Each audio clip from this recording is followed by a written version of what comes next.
Vivir en una época donde toda la información está al alcance de un clic, de una buscadita en Google, es una ventaja y al mismo tiempo abrumador. El estar tan globalizado, tan conectado con el mundo, a veces puede provocar este sentido de ausencia personal, donde tu manera de pensar se ve afectada por lo que digan las redes sociales y lo mismo pasa con nuestras acciones. Hoy en día tiene mucho más peso el qué dirán en las redes y con ello llega este fenómeno tan famoso que conocemos como la cultura de la cancelación, o sea, la famosísima funa. Buenos días, tardes, noches, de donde sea que me estés escuchando y bienvenido a un jueves más hablando de arte en Archive, el podcast. Hoy vamos a estar platicando de un tema muy famoso, muy popular hoy en día, pero también muy complicado.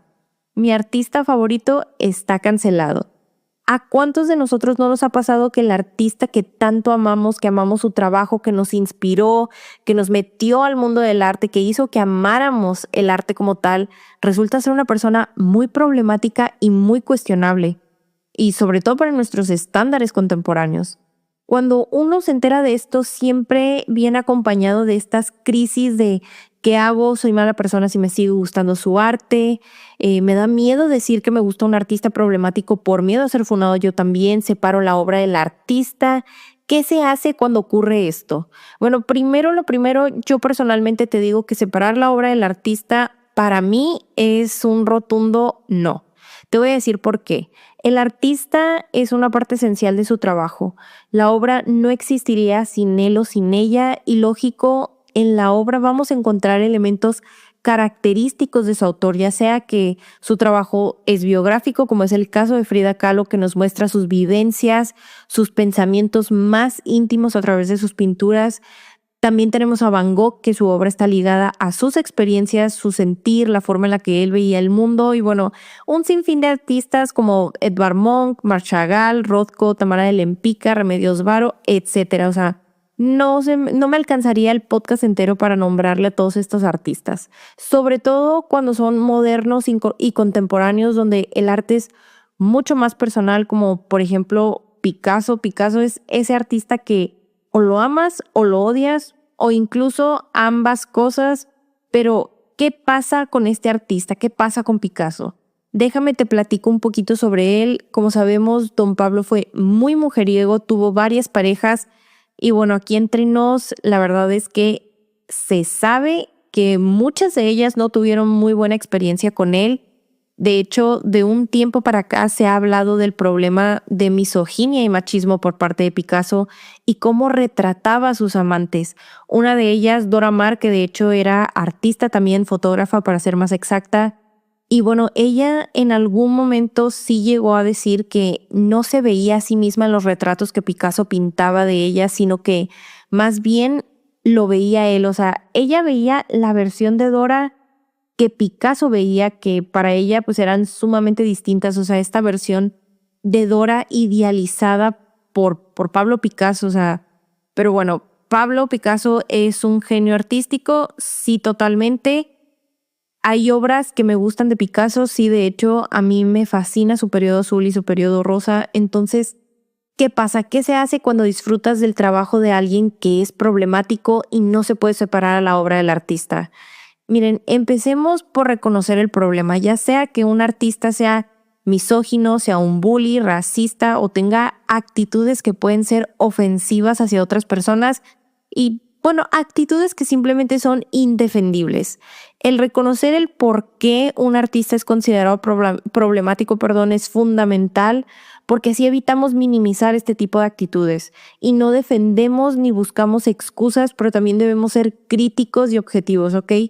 Tenemos que entender el contexto. Es muy diferente un artista funado que vivió hace 100, 200 o incluso 50 años a uno que todavía se encuentra entre nosotros, está vivito y coleando y pues simplemente no aprende de sus errores, no busca crecer ni mejorar como persona.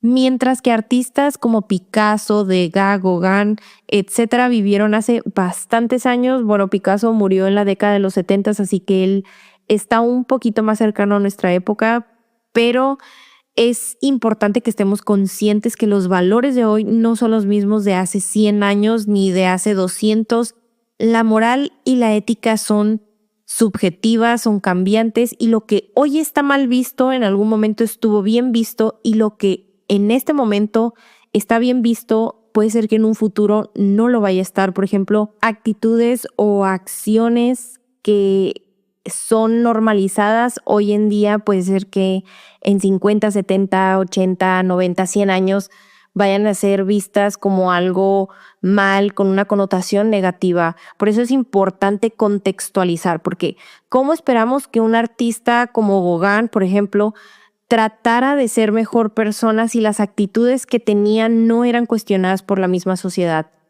Que bueno, la gran mayoría crea que algo está bien, no quiere decir que así sea. La verdad es que es un tema muy complicado, como ya se los había dicho, con muchísimos matices y además un tema hasta filosófico. Por eso es importante que seamos críticos, observemos las obras de estos artistas, reflexionemos y cuestionemos. Pregúntate si la obra refuerza estas actitudes problemáticas o simplemente son las acciones del artista. Aquí es donde entra Degas en la ecuación. Mucho se habla de que era misógino, que según por esa razón nunca se casó, y la más famosa de todas, que se creía, bueno, más bien, Degas decía que las mujeres no podían ser artistas o algo más o menos por ahí va. Hasta llegó a decir como que las mujeres no iban a ser tan buenas artistas como los hombres. Personalmente, por lo que he leído, creo que Degas era más bien un típico hombre de su época, o sea, de la Belle Époque, donde la sociedad era mucho más misógina que hoy en día. Por eso creo que Degas es mucho más ambiguo, porque por un lado podemos ver sus obras desde una perspectiva masculina o el famoso male gaze, como se le conoce ahora, y ver a sus figuras femeninas como objetos, irnos por esta cuestión más problemática en la que Degas cosificaba a las bailarinas de ballet o incluso a las mujeres bañistas. Yo personalmente no las veo de esa forma, porque la intención del artista no era mostrarlas de una manera sexualizada, sino que se enfocaba en el movimiento del cuerpo femenino.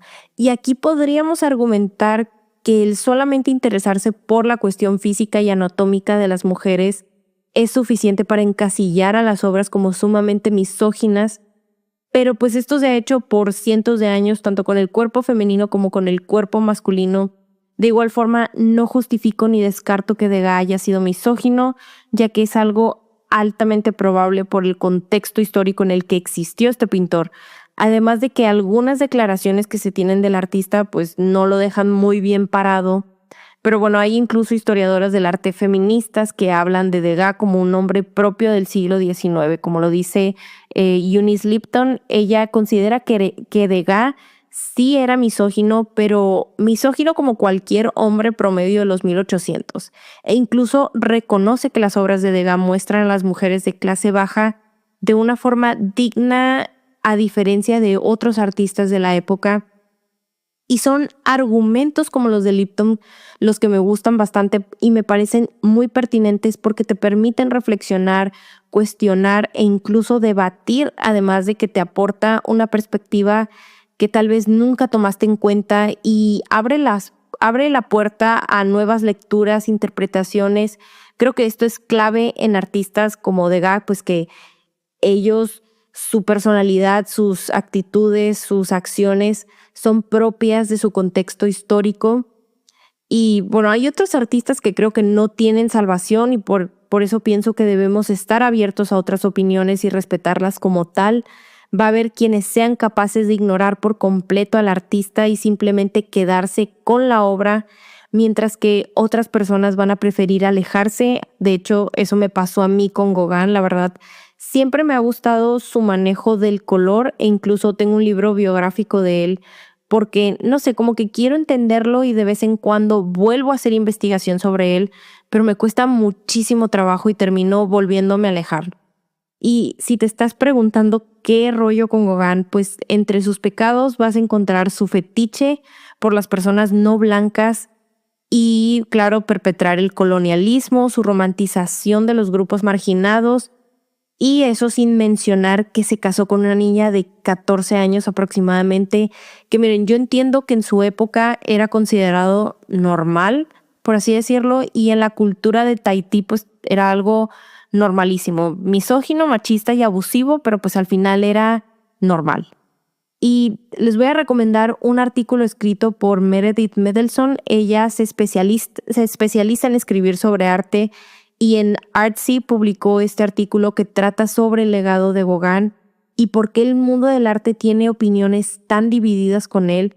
Y es que, como dice ella, con Gauguin no hay ni cómo ayudarlo, sus pecados están a la vista de todos en sus cuadros, que sí, muy bonitos los colores y todo, pero en ellos vemos un claro ejemplo de estas dinámicas de poder en donde vemos a un hombre extranjero que pinta a mujeres y niñas locales, muchas veces de manera sexualizada, reforzando estereotipos raciales, fetiches y el exotismo. Y es que Gauguin llegó a Tahití buscando huir de la vida moderna y la represión social francesa, y pues él consideraba que los países como Tahití eran mucho más simples, primitivos, porque así los describía, y al final terminó decepcionadísimo porque cuando él llega a Tahití pensaba que se iba a encontrar un lugar atrapado en la era de piedra y la realidad pues era otra, y pudiéramos decir que Gauguin estaba en contra del colonialismo francés, pero la verdad es que él reforzaba estas actitudes colonialistas. De hecho, varios historiadores del arte recalcan que las obras de Gauguin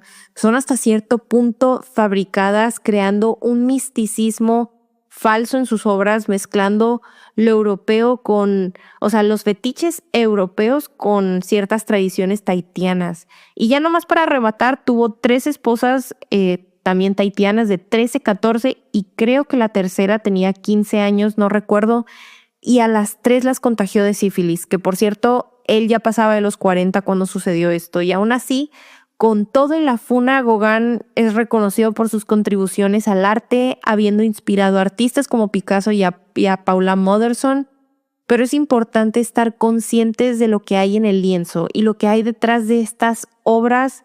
Creo que eres mala persona si te gusta la obra de Gauguin, no porque seguramente no estabas consciente de toda la historia detrás de estas pinturas, o si sí estabas al tanto de todo el contexto del trabajo de Gauguin, seguramente hay algo que te gusta de ellas a nivel técnico y no porque realmente justifiques o estés de acuerdo con el artista.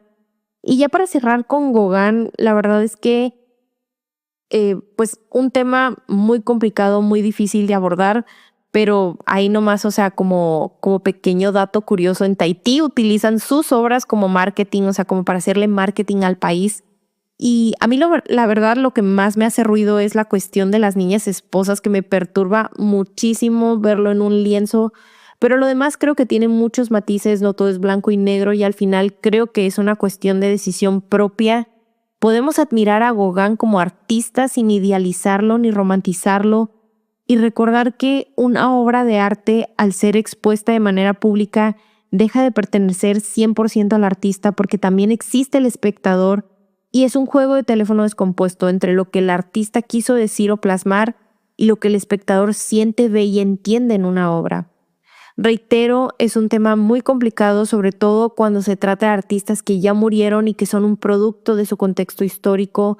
Y es que cómo le exigimos a un Gauguin, a un Dalí, a un Picasso que se deconstruyan si ellos ya no están, no se justifican sus acciones, pero tenemos que ser congruentes, contextualizar su legado, reconocer el problema. No se trata de cancelar a nadie, sino más bien de abrir la conversación desde el respeto y estando informados, muy importante, pero lo es aún más evitar idealizar a los artistas y entender que es un proceso difícil, o sea, es un proceso difícil, complejo de aceptar que alguien a quien tú admiras no se alinea con tus creencias, con tus valores, tu ética, tu moral. Es incluso incómodo, pero nos obliga a cuestionarnos al gran genio detrás de la obra maestra. Más allá de los tecnicismos y la estética, entender la historia del arte desde su crudeza y su complejidad no la hace menos bella, sino que la vuelve real. No dejemos de mirar, al contrario, miremos con nuevas perspectivas, con respeto, con empatía y siempre formando una opinión desde nuestro criterio y no en base a lo que dicen las redes sociales. Ya para despedir este episodio, cuéntame cómo sobrellevas tú la funa de tu artista favorito, cómo lo procesas, separas la obra del artista, te alejas, te deja de gustar o simplemente sigues disfrutando pero de manera consciente. Te leo en los comentarios y nos vemos en el siguiente jueves en un episodio más de Archive, el podcast.